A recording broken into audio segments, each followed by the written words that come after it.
Hello everybody. If you are tuning in, please leave a comment so I know that you all can hear me.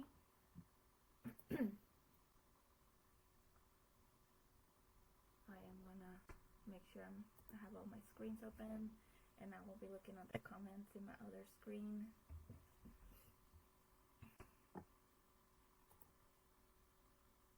I will give it a couple minutes to let people join. Yay, here. Alright, well that's good, you can hear me. I'll just wait a couple minutes and let people join. In the meantime, if you have any questions that you have in mind for me to cover during the live, you can start putting them in the comments. And I can try to fit in the answers as we are covering the material. I will try to leave some time at the end to answer more questions, or if we don't get to that, then I'll probably answer them individually after the live. Let me pull up my notes up here, and I will have the comments in my phone. There.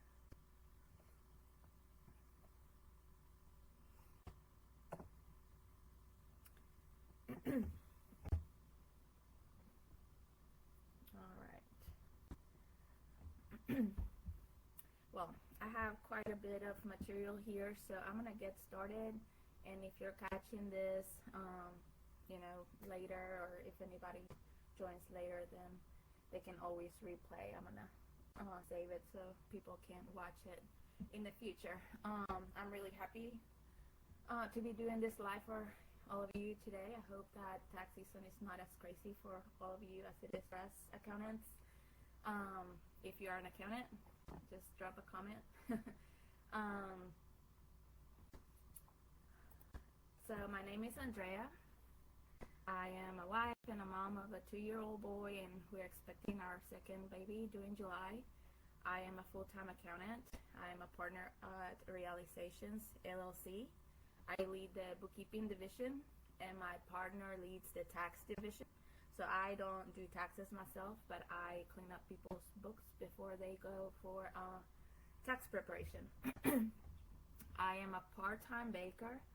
I own Eastern Shore Sweetness. I started it in September of 2021, and that's how I found this group.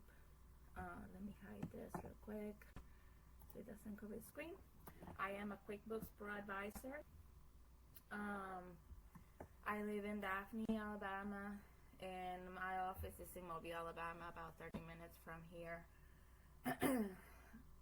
So, some disclaimers and notes before we start. I am a QuickBooks Pro Advisor. I am not a tax expert, and I am not a lawyer. So if you have any specific questions about tax or legal matters, just go to your lawyer or your tax expert or CPA and ask those individual questions. If you have any bookkeeping related questions, feel free to drop them in the comments, and I will try to answer them all. The next thing is, even though this live is kind of going over how to do a whole year's of bookkeeping in one day, that is not what I normally recommend for anybody. My recommendation would be for you to do your bookkeeping every month. But I know life happens, and if you are in that position where you're having to do your taxes and you just have to get it all caught up, this is gonna be a good way for you to begin. And maybe I'll do another live on how to do your month-to-month bookkeeping. So if your business is a corporation, or you have a more complex business, just know that the examples I'm going to be giving are very simple. It's kind of like a way of how to start with QuickBooks. So just know that if you have a corporation and you have been in business for longer than a year, you might need to be setting up or starting off with some extra adjusting entries. So for that, get with your tax preparer so they can help you. And the last thing is that anytime I say QBO, I mean QuickBooks Online. Just letting you know, I use QBO for short. So your objective, I am assuming, is to record all of your financial data into QuickBooks so that you can prepare your taxes. So my objective with this will be to share all of my knowledge so you can achieve that goal. So the focus of this presentation will be to show you the most efficient way to do that. So even though there's a lot of features in QuickBooks that I would love to show you, I probably won't be able to show you everything that QuickBooks can do because we're going to try to focus on like entering a whole year worth of data. So I have like a few more slides, and after that I'm going to jump into QuickBooks and we'll do a demo, so don't worry, it won't be just a PowerPoint presentation. And let me make sure that people can still hear me. Okay, there are people in there, and I am assuming you can all hear me. There's only one comment that I can see. Alright, so before you get started with anything, I would suggest for you to follow the first step, which is to organize all of your data. So the first thing you want to do is get all your receipts, get all your bank statements, and I will kind of walk through that with you before you even jump into QuickBooks. And the best example I can give you, or the best analogy I can give you, is like, it's kind of like going to bake or going to get all your cooks done and not bringing any of your supplies with you whenever you go and are ready to decorate. The same with bookkeeping. Like, once you sit down and start working on QuickBooks, it's easiest if you have everything you need already all in one place. So my first suggestion is to create some folders. Just do one folder called bookkeeping or monthly bookkeeping, and inside of that folder put another folder called 2022, and then inside of that folder do a folder for each month, because inside of each month you're going to want to download your bank statement, you want to save any receipts that you have, you're going to want your reports from point of sale software or any other documentation for any particular month. So this is how I recommend people set up their folders, and I put a number in front of the name of the month, that way they all stay organized in the same order. After you have all your folders set up, let's talk about the information that you're gonna need. So you're gonna need any information about income. So where does that come from? If you use any system like Square, PayPal, Shopify, anything like that, any payment processing apps like Venmo or Cash App, you're gonna want to download reports. I recommend for you to download monthly reports and save them each one in their particular month folder. You can download a whole year's worth of data. That can also help. But go ahead and download. I'm gonna drop links in the event on how to download like the major ones: PayPal, Square, Venmo, Cash App. Those are the ones that my clients usually ask for. And just a tip here: the less different places where you collect money from or you report sales in, the easiest your bookkeeping will be. The simpler. It is just what it is. I know that you're trying to make it easier to collect payment from clients, from your customers, but you're going to make your life a lot harder from an administrative perspective if you start using all of the apps. My suggestion would be to pick one that accepts multiple ways of payment. I personally use Square. I haven't tested any others, so I can't really compare.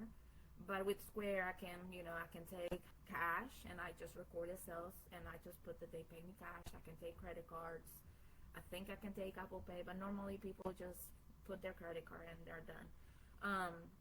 But yeah, I as a bookkeeper, I hate it whenever a client comes and they use Venmo and then they use Cash App and they are taking personal money and business money through the same account. That makes it very hard to get your QuickBooks or your bookkeeping caught up. Just a tip. Then you're gonna want to have any expense data.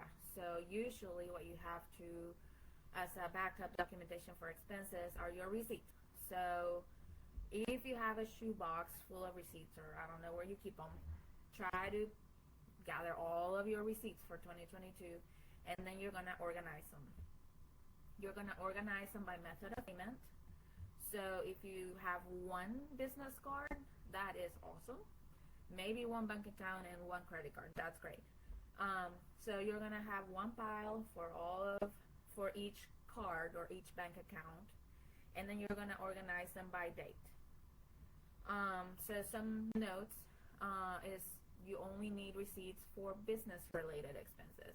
Anything that is personal, just don't even bring it in.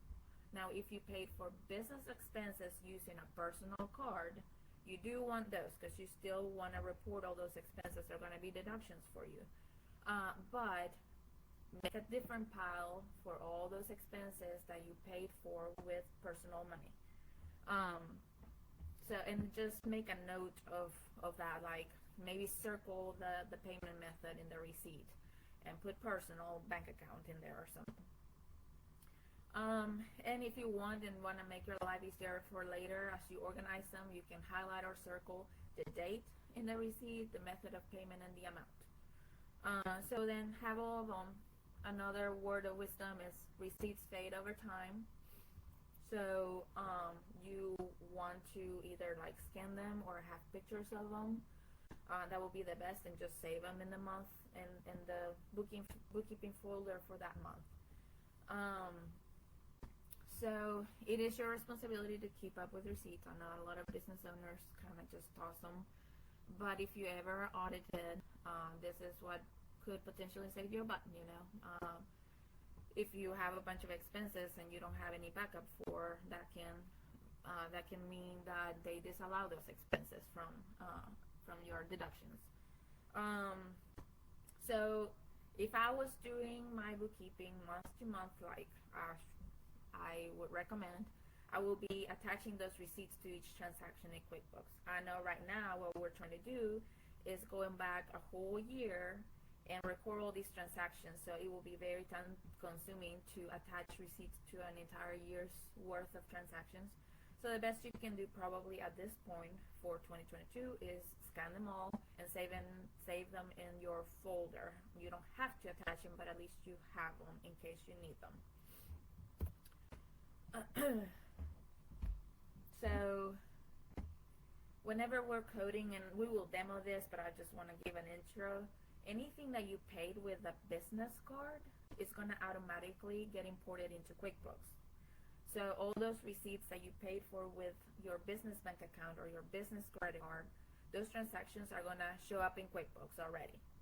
But anything that you paid with a personal card or a personal credit card or personal cash, those transactions are not going to show up in QuickBooks. So you're going to have to manually enter those transactions, and I will show you how, but just be aware of that.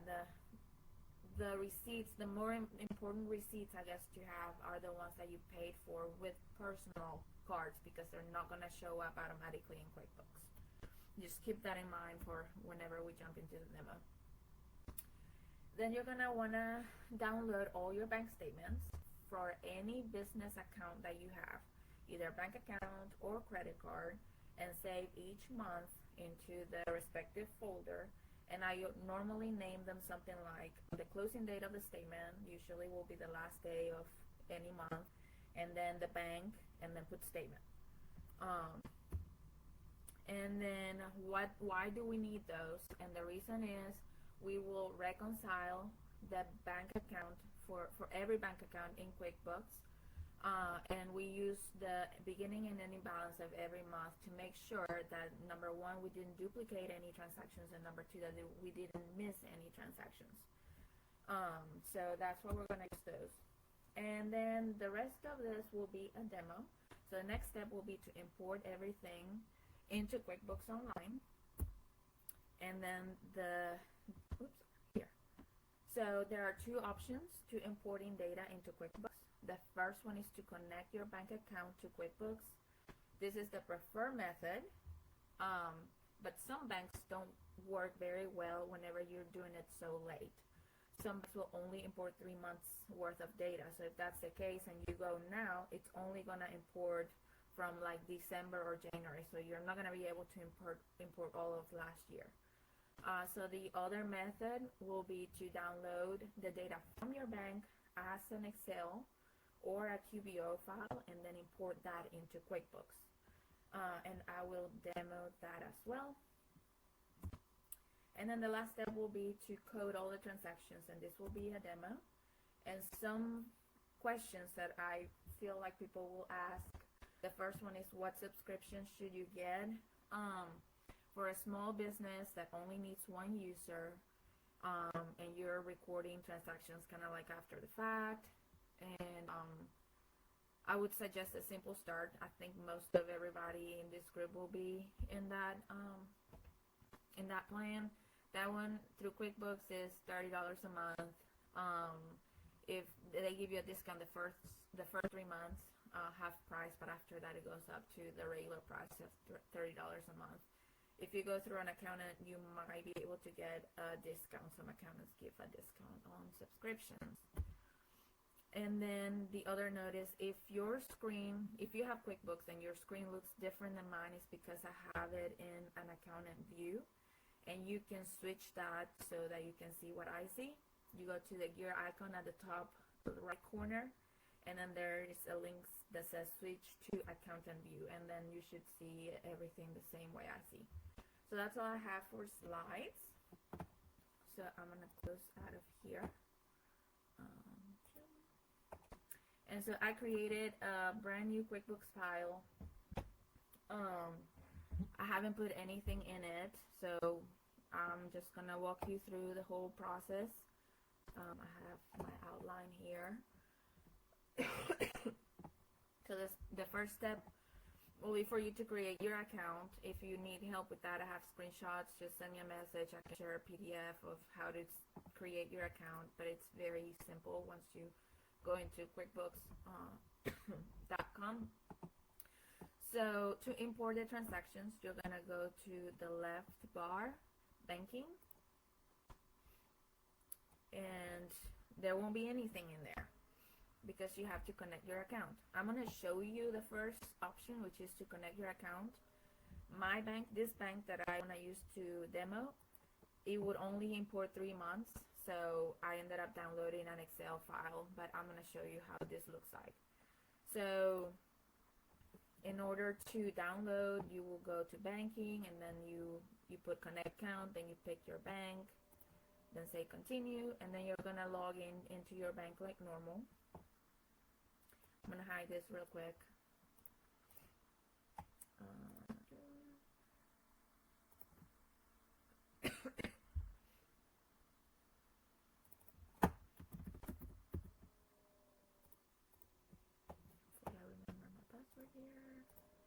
Alright, so once you log into your bank account, you're gonna get this, and here it will show any bank accounts that you have linked to that login. If you have any personal accounts and business accounts, do not link personal, only choose the business. In my case, I only have that business. So then you authorize, and then you return. Okay, then it's gonna connect. And then here, it's going to ask you which bank account do you want to connect. And you're going to pick the bank account you're trying to connect. And here you're going to pick the chart accounts that you want to be linked to that bank account. So I have already set up the account, but usually, well, I'm going to show you how to create a brand new one. So you would, if you haven't set up the bank account yet, you will select add new. Here you're going to say bank. Then you're going to pick whether it's a checking or a savings. And here you're going to name it. And I normally would tell you to name it the bank name. And then put the last 4 digits of the bank account. And in parentheses, the last 4 digits of the card, the actual card. And then you're going to save and close. Okay? So this one would have been a checking.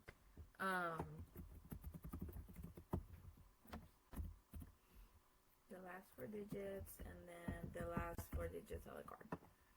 And then I'm not going to save it because I already had an account there, so I'm going to pick the other one that I have already created. Okay, and here's where you're going to tell it how far back do you want to import transactions from. And as you're going to see, my bank, it won't let me go back any further than December 5th. So that's why I decided not to do it this way. But if your bank lets you import all the way from January of 2022, then go with this option. I'm going to close out, and I'm going to choose upload transactions instead. Okay. Oops, I closed out my live here. Okay. So I did a little bit of work before the live, and I'm going to show you here. Okay. So before I went live, I went into my bank and I downloaded CSV files, and my bank only allowed me to download 1 month at a time. Okay, so I downloaded every month for 2022, and then I put them all together into one Excel file. And I did one more change. I'm going to open the file just so you can see. Before you upload, make sure that your transactions, anything that was a deposit, like money going into the account, should be a positive number, and anything that was money going out of your account should be a negative number. When I downloaded the information from my bank, it didn't do that. It had an extra column here that said debit or credit. So I manually went and changed the sign for every transaction that should have been a negative, because those were the only ones that I needed to change. So once I did that, then it's ready to go. So I'll go here, upload transactions, and you just drag and drop the file here. So CSV works, QVO, the most commons are CSV and QVO. So mine is a CSV, so I'm going to drop it there, the full year, and then I'm going to say continue. And then I'm going to tell it to add all those transactions to this PNC bank account. Alright. Then it's going to ask these questions, and I'm going to open my file so I can see. Is the first row a header? And the answer is no. I don't have a header there. The first row is information already. How many columns show amounts? 1 column. What's the date format used in the file? Month, date, year. And you just look at your file and how your bank exported the data. And then it says you have to link each column to a field in QuickBooks. So the first column in my file is date, and the second is description, and the third is amount. And then I'm going to hit continue. And then select the transactions you want to import. I want to import everything, so I'm going to click that box at the top.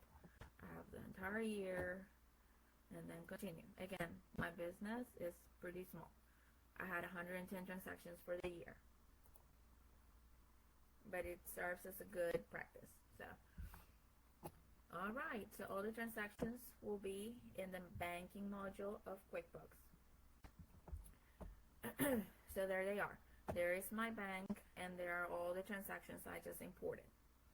Okay, whenever you import transactions from your bank, that does not mean that they are recorded into your QuickBooks file. They are sitting in your banking module.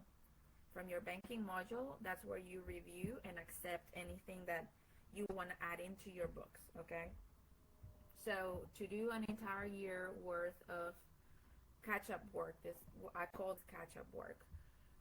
Normally you're going to want to sort it by the detail, because that will put anything that is similar all together, so you can enter transactions in bulk, so multiple at a time.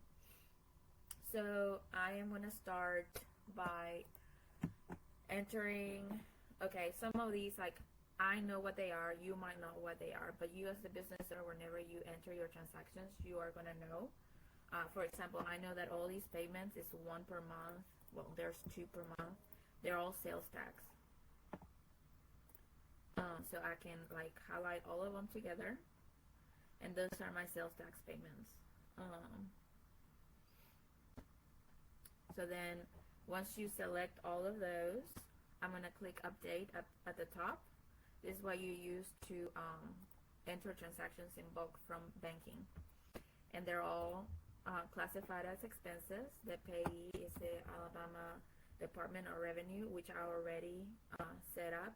But I'm gonna like create a brand new vendor so you see. Let's say that you haven't created any vendors, and you pay Alabama Department of Revenue. You're gonna click new, add new, and a new window on the right is gonna show up. Okay, whenever you're paying money to somebody, a vendor or anything, usually you're gonna wanna set up that as a vendor. Customers are gonna be people who give you money, so any deposits are gonna come from customers. In this case, I pay the Alabama Department of Revenue, so I'm gonna set up a vendor, and this is a required field, so I'm gonna give it the same name, and that's what I'm gonna put for now. If you want to addresses and stuff, that is fine. So these were all sales tax to pay. Sales tax is one of those accounts that usually need to be adjusted, but probably an accountant will need to help you with that. And to do the entire year, probably you can do an adjustment at the end of the year. So for now, all of them will go to sales tax to pay. Okay, so then I'm going to show you how to attach receipts, for example. All right, I'm going to pull up my monthly bookkeeping folder here, and I'll show you here how it works. Okay, so for example, this transaction, Amazon, dated January 3rd, 2022. Let's say that I can't remember what I bought, so I'm gonna pull up my folder from January of 2022, and I have a folder for receipts. I normally save my receipts with the vendor name, the amount, and the date. And that is because that's how I can easily find them when I'm doing my bookkeeping. So I'm going to open this one, which is the one that I am looking at. And so there we go. Let's see. Oops. I kind of hid some information, but I bought cookie cutters. And so it was just a cookie cutter purchase. So I'm gonna bring this over to another screen and bring this over to another screen. So here, if you click on the line on the transaction itself, there is a little button here that says add attachment. And then you have to go find the folder where you save the receipts, and then find the receipt, and then open, and it will attach the receipt to the transaction. Okay, and then here you code it. So this is an Amazon purchase, and I created an expense account called Cookie Cutters. You can create accounts. I can walk you through that in a minute as well. You could create an account right from here. I can also share here. I'll share a chart account at the end, but here I'm going to categorize that expense as a cookie cutter expense, and I attach the receipt, and I said add. Okay, so all these Alabama Department of Revenues is my local. Now this is the state sales tax. The other one was the local sales tax. So I'm going to click on all of these. There should be 12 of them, and there they are. And they are all expenses to the Alabama Department of Revenue for sales tax.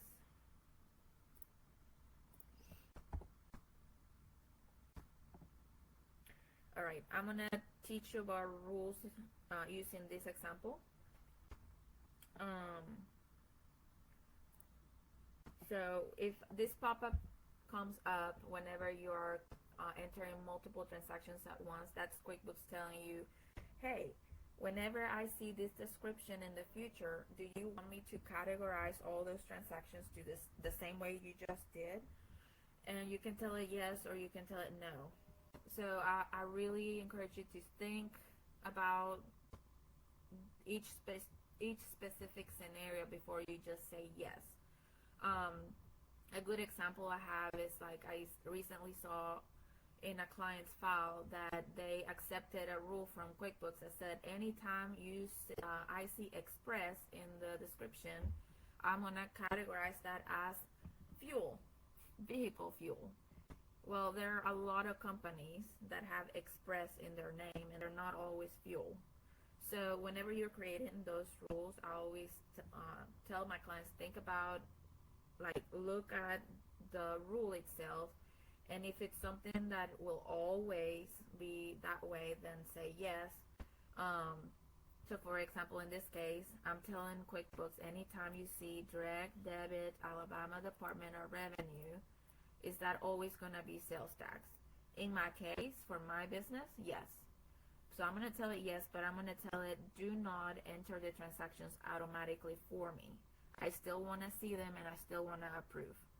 So whenever they see that, it's going to categorize it the same way. So it's going to put it to sales tax payable, and it's going to put it as a payee, as the vendor, Alabama Department of Revenue. So with that, I'm creating a rule, so anytime in the future that a transaction comes with that description, QuickBooks will put a rule in there. And as you see here, I already created a rule for my sales. So I told QuickBooks, here I'm going to flip the rule so you see it. If I click on a line that has a rule, I can go and look at that rule that I created here.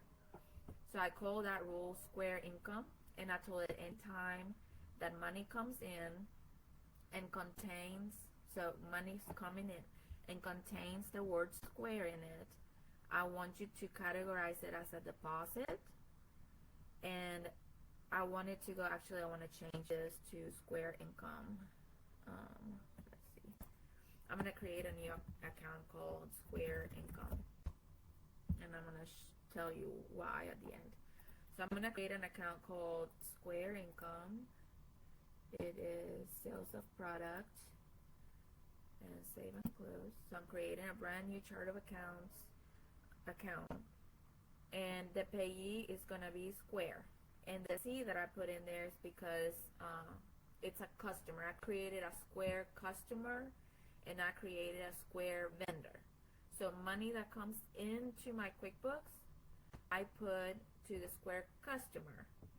The square fees that I pay to Square, since it's money going out, I put to the square vendor. So I'm going to say that. So now all of these deposits, you see this column right here is money received.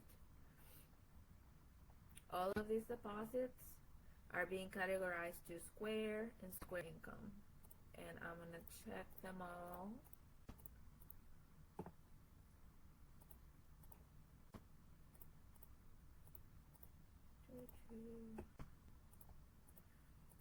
And I'm going to accept them all in bulk. And we have some more.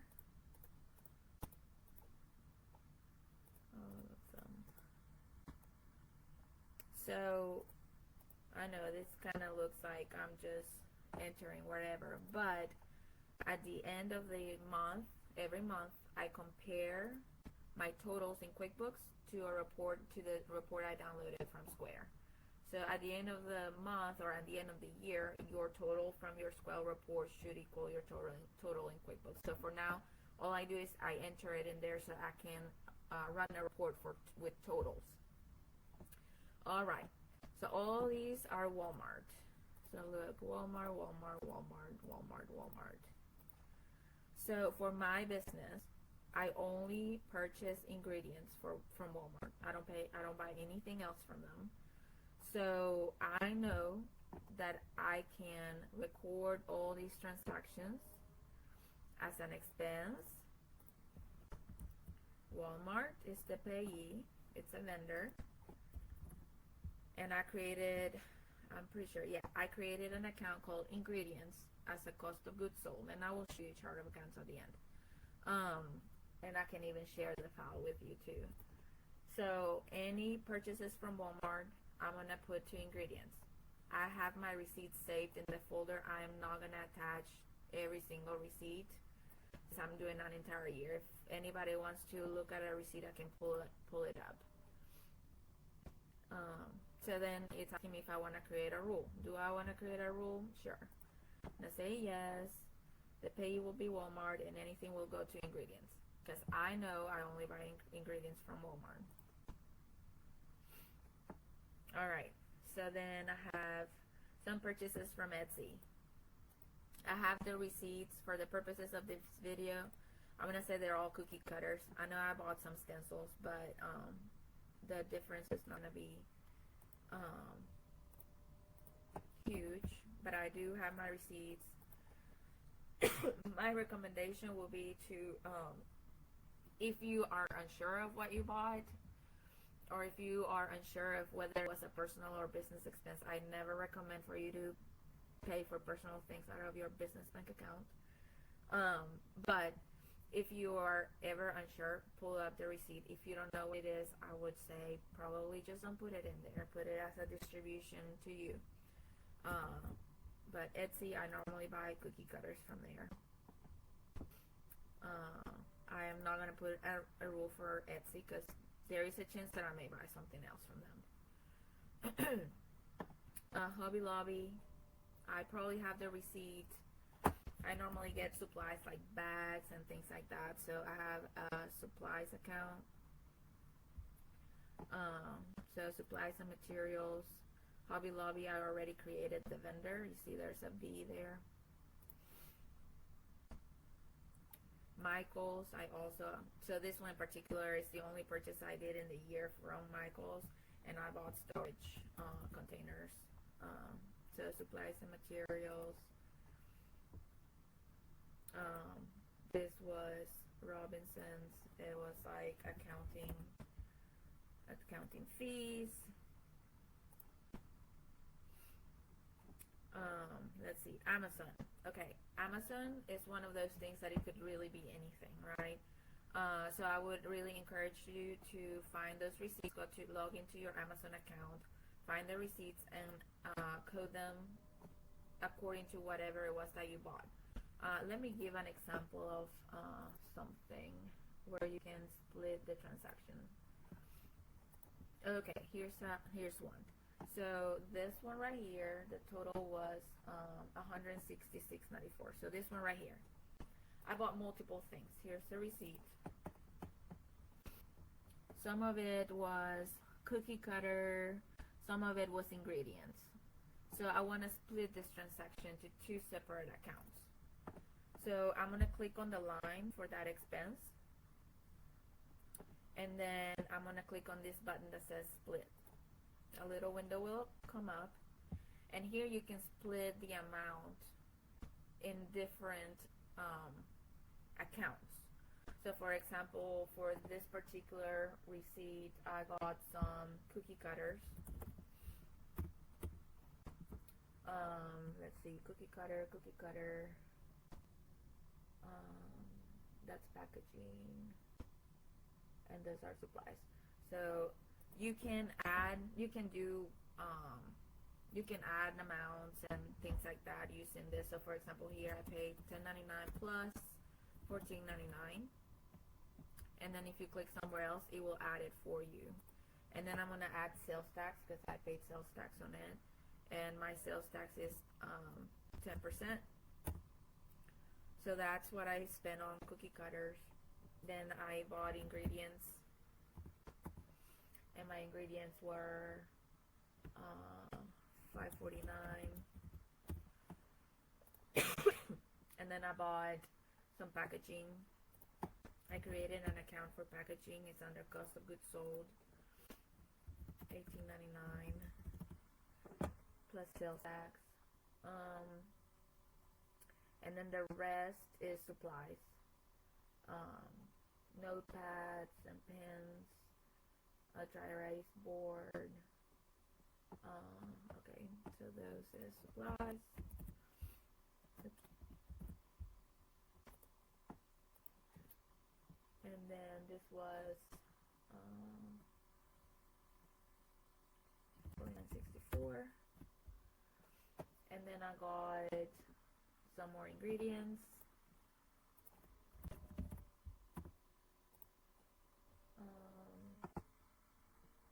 And that's the remainder of it, so $61.99. So at the end, you should have a difference of 0 if you coded everything in it correctly. And here you can add the attachment, so I can go in and pull that receipt and attach it to the transaction, and then apply and accept. So there's a demo for the purpose of today and to save time. I'm just gonna enter everything to supplies. I don't recommend for you to do this, but I want to get to show you some more stuff. So I'm going to put it all to supplies for now. All Amazon, Aldi. I only buy ingredients from Aldi.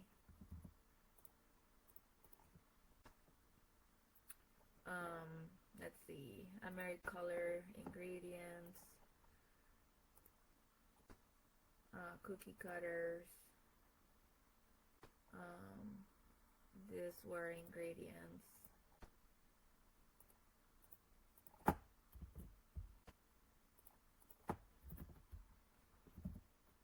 Okay, and hopefully, yeah, 18 more transactions, so we're almost there.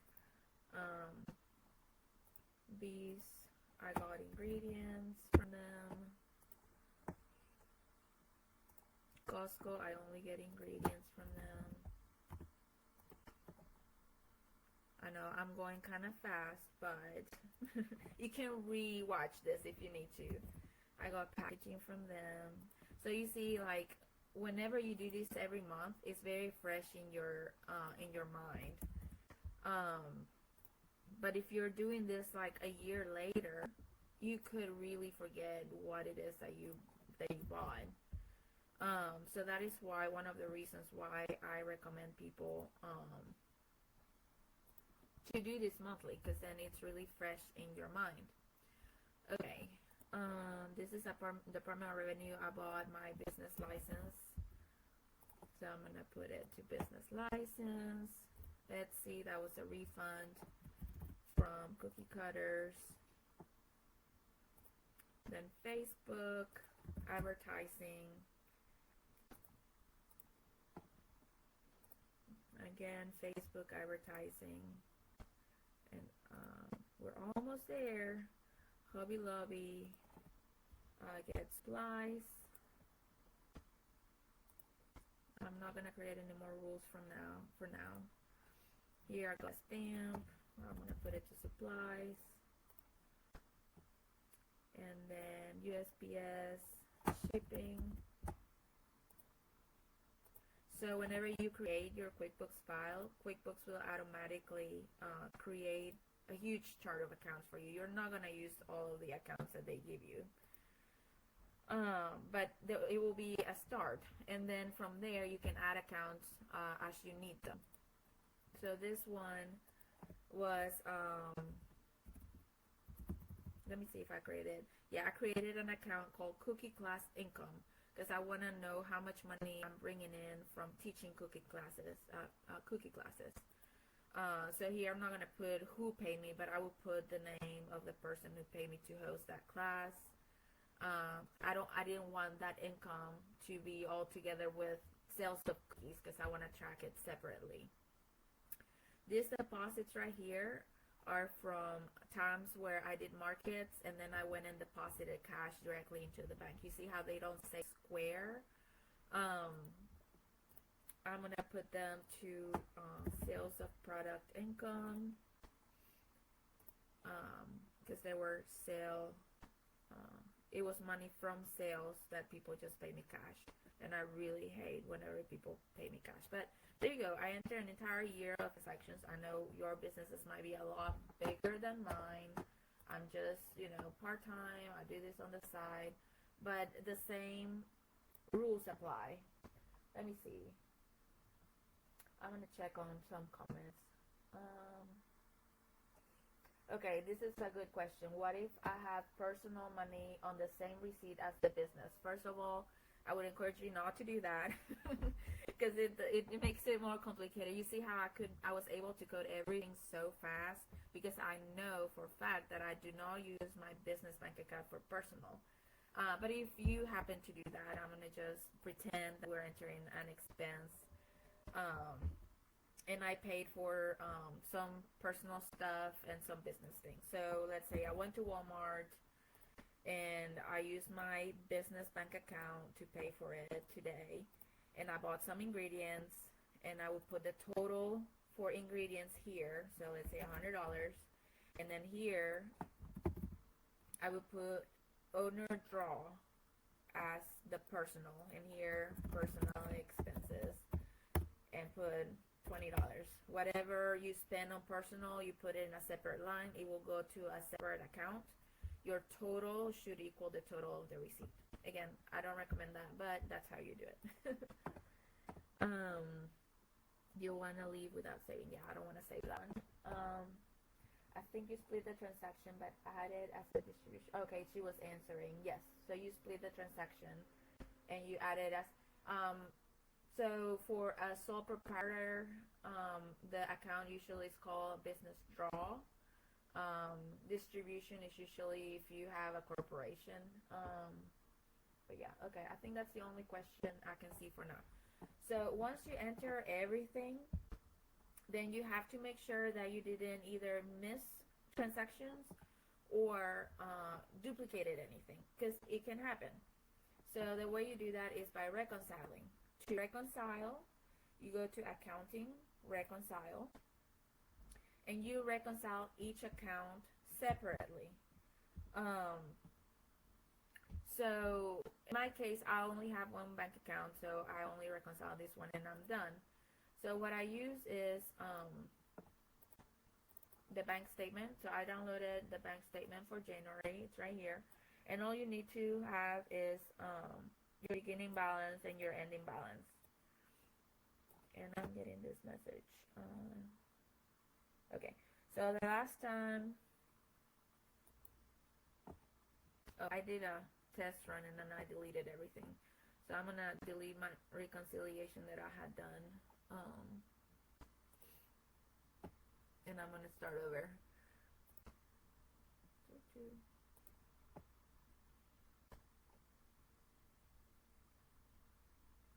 Sorry, I forgot to do this step. Well, I'm gonna refresh. Maybe I was going too fast for QuickBooks. I hope I was not going too fast for you guys.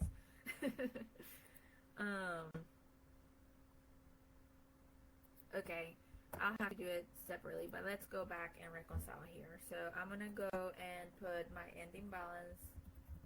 So there's my ending balance per the bank statement, and my bank statement is January 22. Let's see if it lets me do it. I hope it does. Okay, here we go.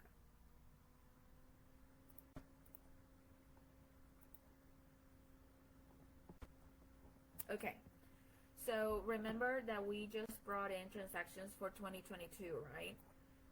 So whenever the year started,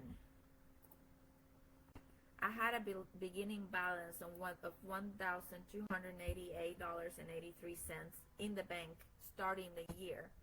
And I didn't account for that money because I only brought in transactions for 2022. So I need to make an entry to account for this money right here. I know this might be a little bit over your heads, but this is kind of how you do it. You're gonna do, you can do a deposit, because it's like I'm gonna put that money into the bank account to account for that beginning balance. So this is money into the PNC bank account, and I'm gonna date it 1/1 of 22. I'm not gonna put from who, but the account will be I think it's equity.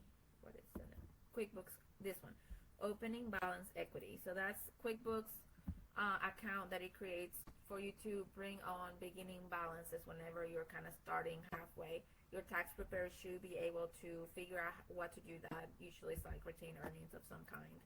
but this is $1,288 and $83. Oops, I missed an 8. Okay, so I'm gonna save and close. Now that amount is showing up there now. So now I'm able to reconcile. So anytime that you have a zero balance in your reconciliation, then that means that you didn't duplicate anything or you didn't miss anything. And all these transactions that have a little green square mean that you enter those transactions from the banking feed or the banking module, which is what we did. Anytime that you enter something manually, like I did with this deposit, it won't have that little green square, which is not always wrong. Like in this example, that's correct because that was my beginning balance. But normally, we're gonna see things that we brought from banking. So finish now. I'm gonna give one more example. I'm gonna do February. So I have my February bank statement pulled up here, and my balance is right here. So I'm gonna copy that ending balance in this box, 1071.90 as of 2/28/22. Start reconciling, and you see how QuickBooks automatically checked anything that came from the banking feed. Things that don't come from the banking feed, you're gonna have to manually check if they are right. In this case, everything's accounted for. So normally I would suggest that you do this each month for each bank account, right? If you are confident that you enter all transactions, everything's good, you can jump, I just reconciled February. I can go and pull up my December bank statement and do a reconciliation which would include all months from March through December by putting my December balance. This is my December bank statement, and there is the December balance. So I'm going to do that just to show you. So this is the balance as of December 31st. If everything's there, nothing's duplicated, then you're going to have a zero difference. What happens if you do have a difference? What do you do? What I would do is I would cancel. I would not do multiple months. I would go here and say close without saving, and then I will go back and do each month at a time. So then I will reconcile March and make sure there's nothing wrong there, and then April, and then May. That way you find which month it is that you are off. So if you are off, chances are something's there twice or something is not there. And to find that, you will go transaction by transaction here. You will compare what's in QuickBooks compared to what's in your bank statement, one by one, until you figure out which one is off. And then you correct that. In my case, everything's there. It ties. So I'm going to finish, and I have the entire year reconciled. I'm going to show you a quick report of, so you go to the left side to reports, and you can run a profit and loss. Remember, this is a little tiny business. I hope you're doing much better than I am. I literally turn down more orders than the ones I take. Especially right now, I'm not taking any orders because I'm doing bookkeeping stuff all day. I run my business on cash basis. So there you go. That's how much money I brought in. That's how much money I spent. And I made a whooping $573 for the year. Yay. So a couple things.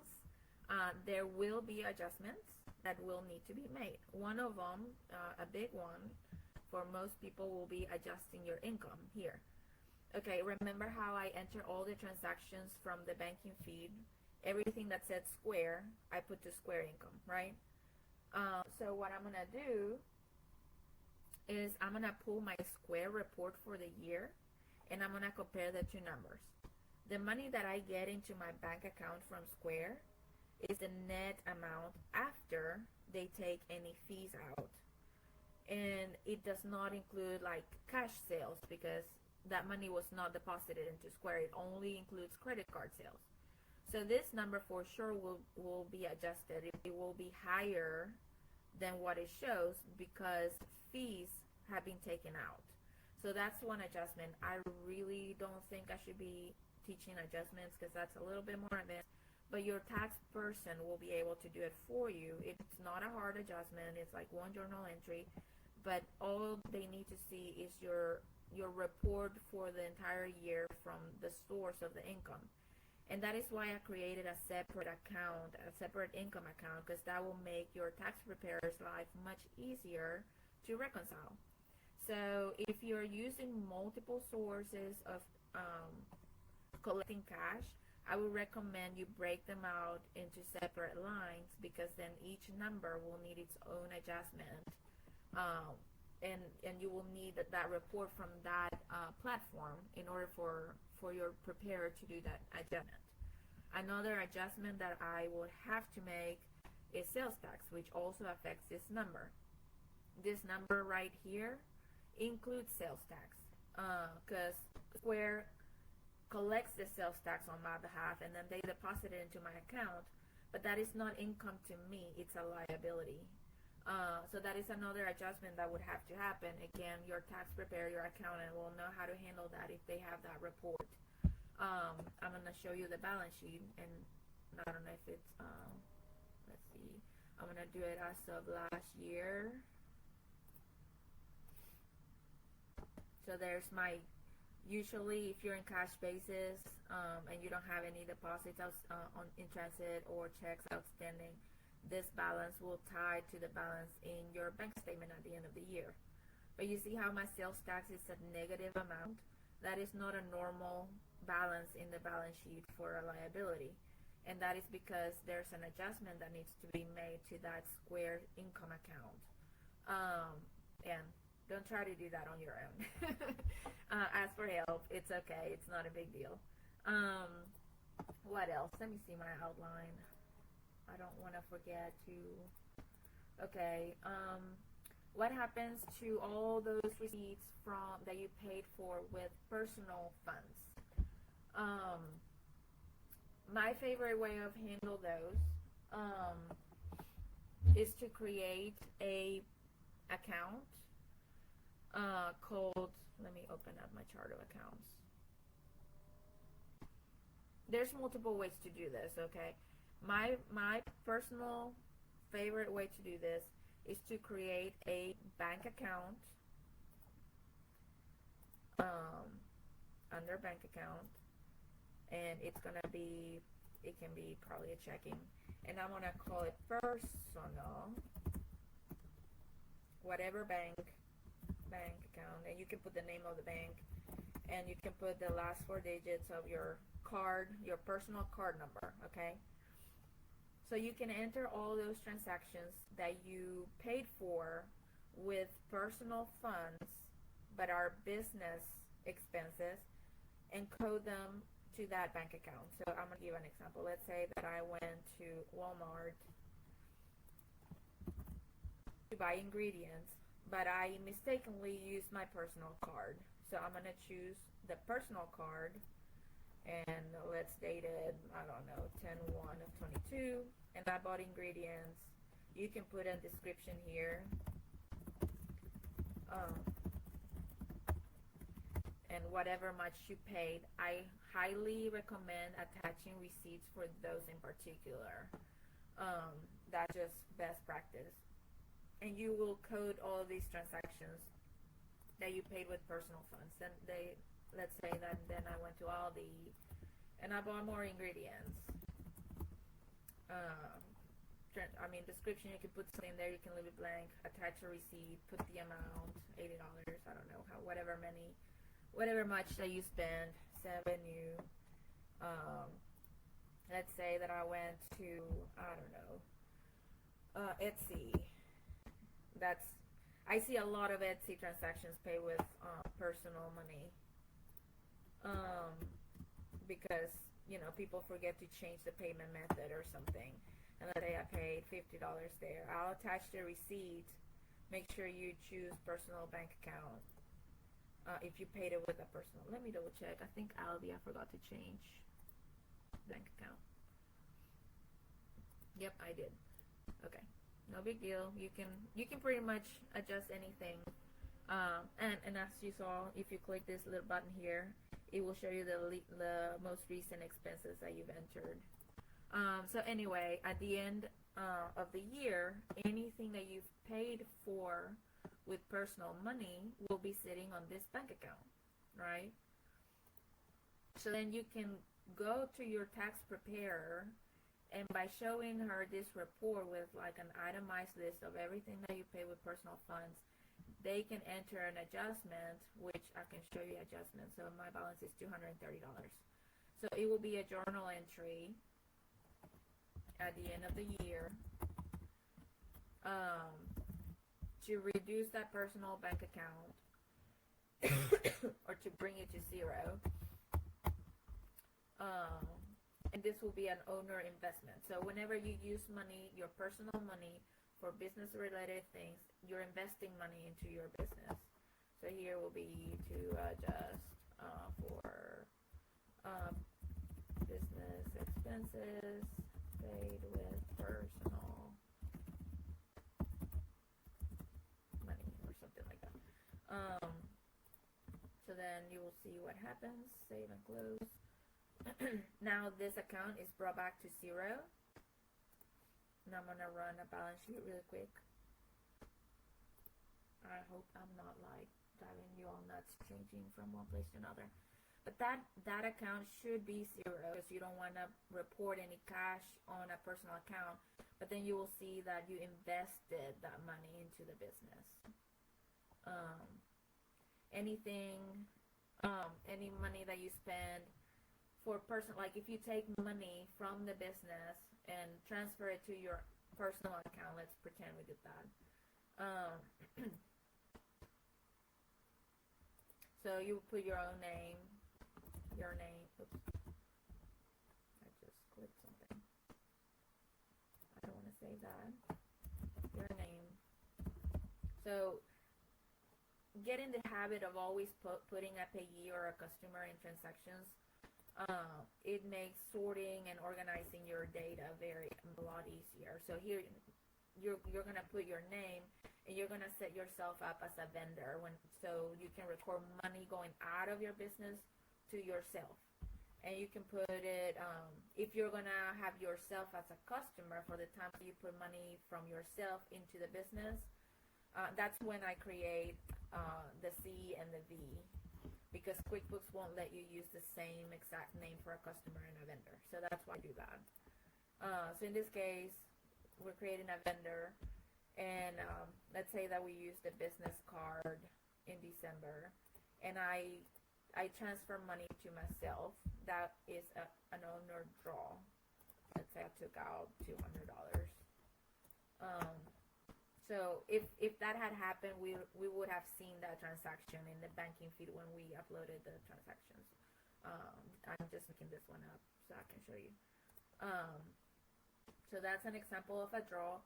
And any draws you're going to see under the equity, and they lower the equity of the business. So it's a negative amount right there. Investments are a positive amount, and draws are negative. Let me look at questions here. If I am a single proprietor LLC, do I need to show owner's draw? Well, have you taken money out of your business for your personal use? If the answer is yes, probably so. Now, I know of a lot of accountants that they have just one account under equity, and they call it owner investment / draw, or just owner's equity altogether, and they put any investments and any draws in the same account, and they all net against each other. That is fine too. I like to break it out because I like to see, okay, this is how much I've actually taken out for myself, and this is how much I've put in. Whenever you put it all in one bucket, then you don't have that split. Is mileage to the store to buy supplies, ingredients? Yes, mileage is deductible. I have, let me see if I have that spreadsheet.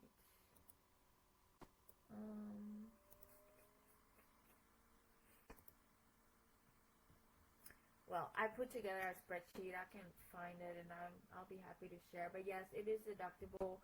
You have to be very diligent in recording it, though. You have to make sure that you put date, best if you have the mileage of the car, where you went, how many miles, what it was for. But yeah, and look up the mileage rates for last year. Half of the year was one rate from January through June, and then July through December is a different rate. But yeah, it's a deduction, and your tax preparer can help you with that too.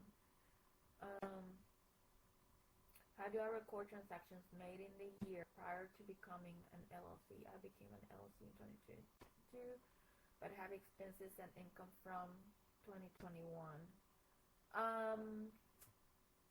I would record everything as it happened, like anything. You can go back and record stuff from 2021. Just state it when it happened and have that conversation with your tax preparer. Because if you didn't report any of that in 2021, you might have to amend your 2021 tax return, or maybe they will advise you to put it all in 2022. I don't know, like just record it as it happened, like date the stuff, the actual dates, and then your tax preparer can make any adjustments as they are needed. I think that is all I have. I know I run through this so quickly, but I knew it was a lot of information that I wanted to. Oh, it's an hour and 6 minutes. Look at that. I was hoping to get it all in 1 hour. So let me know if you have any more questions. I'm gonna hang out for a few minutes, and then I'll be out. My son is probably about to wake up from his nap. But yeah, and if you are watching this sometime in the future and have questions, just put replay in the comments, and I'll get to I'll answer you. Let me see. I'm hoping I didn't miss any other questions. I will look at my phone. Oh, hey, Mara. I'm glad you were able to watch.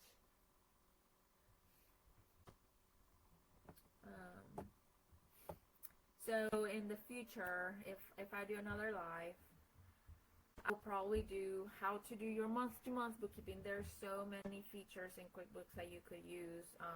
It's just going to take a while, but the app is wonderful. Whenever you're doing bookkeeping as you go, you can take pictures of receipts with the app, and they show up automatically up here in banking. If you go to banking and receipts, whenever you take a picture of a receipt, it will automatically show up here, and you can code it. You can import receipts from your email. You email them to an email, and they come and show up here. Or you can upload them from your computer. I mean, there's a lot of features. But that's totally a separate live to go over all those. You can invoice clients from QuickBooks. You can receive payments. Their fees are pretty comparable to any other payment processors. I said I was going to show a chart of accounts.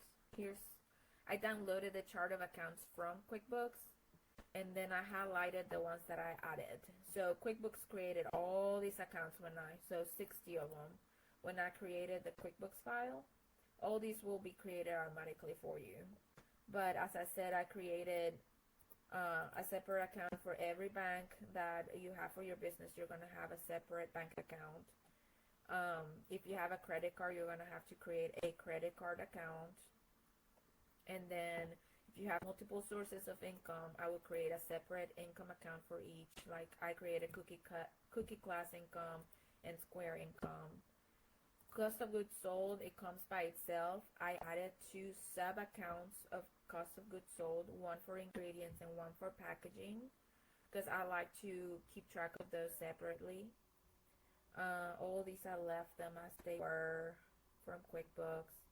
Then under supplies, I added one for cookie cutters because, of course, we all want to keep an eye on our spending on cookie cutters. But yeah, remember, this information is supposed to be useful for you and your business. So create the accounts according to the things that you really want to see and what you really want to track.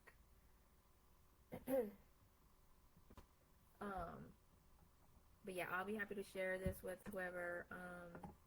If you want to see the chart of accounts, you go to accounting, chart of accounts, and that's where you can see the whole list of accounts, and they all were created by QuickBooks except those few that I did.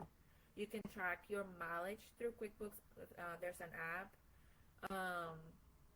so that is a wonderful tool as well, and then you can get a report automatically created at the end of the year. If you have employees, there's QuickBooks Payroll.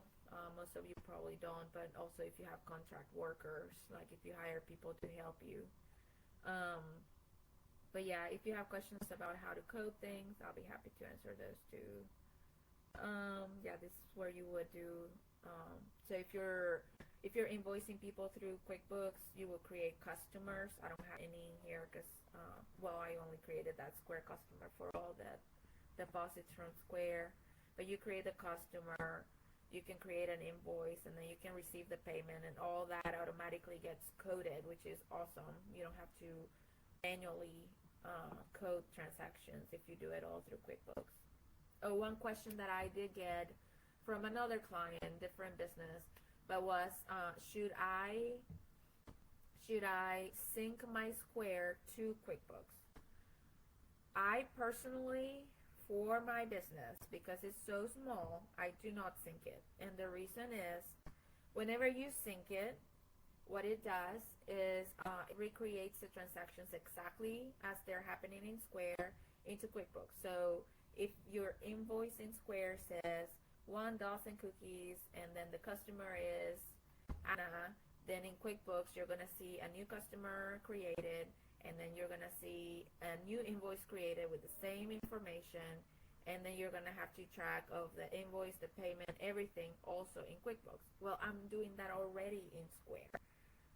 So unless you really want to track your customer information with that detail in QuickBooks, I don't see the purpose if I'm already using Square. If I ever have a question or an issue with an order, I can always log into my Square and fix it there. And in QuickBooks, all I do is record the deposits and make sure that my total income matches Square.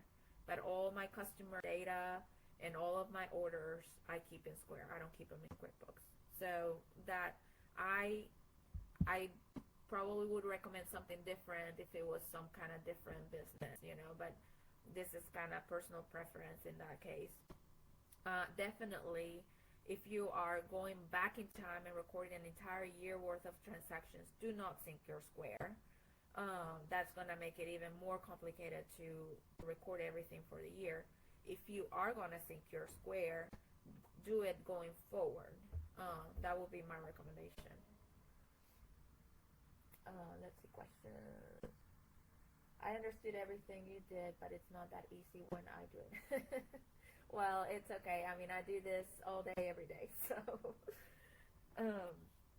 well, I think, well, it's almost 5:15. So I am going to go offline. But again, if you have any questions, feel free to ask.